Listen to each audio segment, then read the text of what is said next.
నా పేరు MGK Raju, advocate, senior journalist, YSRCP social media state general secretary.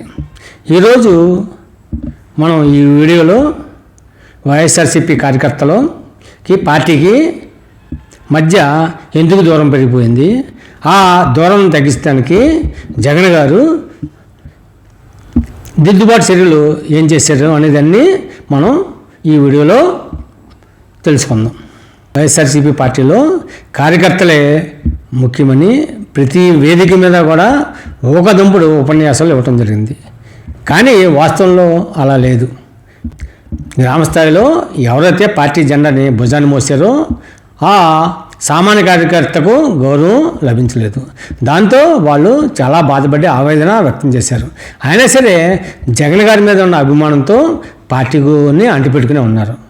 ఈ కార్యకర్తలకి దూరం అవడానికి కారణం ఏంటంటే ఈ గతంలో ఉన్న ఎమ్మెల్యేల చుట్టూ ఉండే కోటరీ, అలాగే ఈ భజన్ బ్యాచ్ ఈ కార్యకర్తలను పక్కన పెట్టి, అలాగే ద్వితీయ శ్రేణి తృతీయ శ్రేణి నాయకులందరినీ కూడా పక్కన పెట్టడం జరిగింది.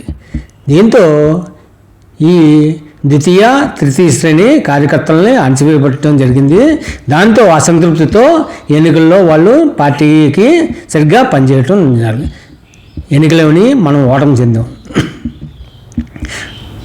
తర్వాత జగన్ గారు ఏంటి పార్టీ నష్టపోవడానికి కారణం ఏంటి అనేది అనేక మార్గాల ద్వారా అభిప్రాయాలను తెలుసుకున్నారు.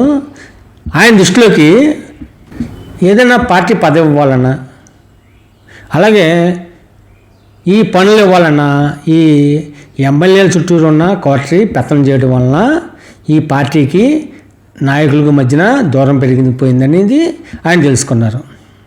ఈ భజన బృందం ప్రతిరోజు తమ తమ స్థానిక ఎమ్మెల్యేల దగ్గరికి వెళ్ళి తాము తోపు పార్టీ బ్రహ్మాండంగా ఉంది, పార్టీ అంతా మన వెనకాల ఉందని ఇది చెప్పటం వలన అసలు విషయాలు ఈ పార్టీ ఎమ్మెల్యేలకు తెలియకపోవడం వలన జరగవలసిన డ్యామేజ్ జరిగిపోయింది.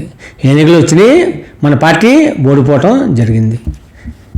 ఆ ఓడిపోవటం కూడా చాలా దారుణం, ఎవరో ఊహించని విధంగా జరిగింది. దానికి కారణం ఓ పక్కన ఈ చంద్రబాబు అబద్ధాలు, దానికి తోడు మన పార్టీ బలహీనపడతాం అనేది తెలుసుకుని జగన్ గారు దిద్దుబాటు చర్యలు మొదలుపెట్టారు. అందుకే ఒక పక్క మన వైఎస్ఆర్సీపీ పార్టీని బలోపేతం చేయడం, మరొక పక్క పార్టీ యొక్క అనుబంధ విభాగాలను కూడా బలోపేతం చేసి ఈ కార్యకర్తలు, ద్వితీయ శ్రేణి నాయకులు, అలాగే తృతీయ శ్రేణి నాయకులు అందరికీ కూడా పదవులు వచ్చేలాగా చూడటం జరిగింది. రాష్ట్ర వ్యాప్తంగా ఈ పార్టీ పదవులు, అనుబంధ విభాగాల పదవులని రాష్ట్ర, జిల్లా, నియోజకవర్గం, గ్రామ, వార్డు స్థాయిలో ఇవ్వటం జరిగింది. పార్టీ పదవులు అలాగే పార్టీ అనుబంధ విభాగాల పదవుల్లో ఈ కార్యకర్తలు, ద్వితీయ శ్రేణి నాయకులు, తృతీయ శ్రేణి నాయకుల్ని ఇవ్వటం జరిగింది. ఇప్పుడు పార్టీలో వేలాది మంది పదవులు పొందారు. ప్రతి కార్యకర్త నాయకుడు అయిపోయాడు. కాబట్టి దీన్ని మనం ఈ పదవుల ద్వారా వచ్చిన నాయకత్వాన్ని ఎలా నిలబెట్టుకుని పార్టీని ఎలా బలోపేతం చేసేయాలనేది ఆలోచించి జగన్ గారు తిరిగి ముఖ్యమంత్రి రావడం, అలాగే మన నియోజకవర్గం పార్టీ కోఆర్డినేటర్ని భారీ మెజార్టీతో గెలిపించాలి.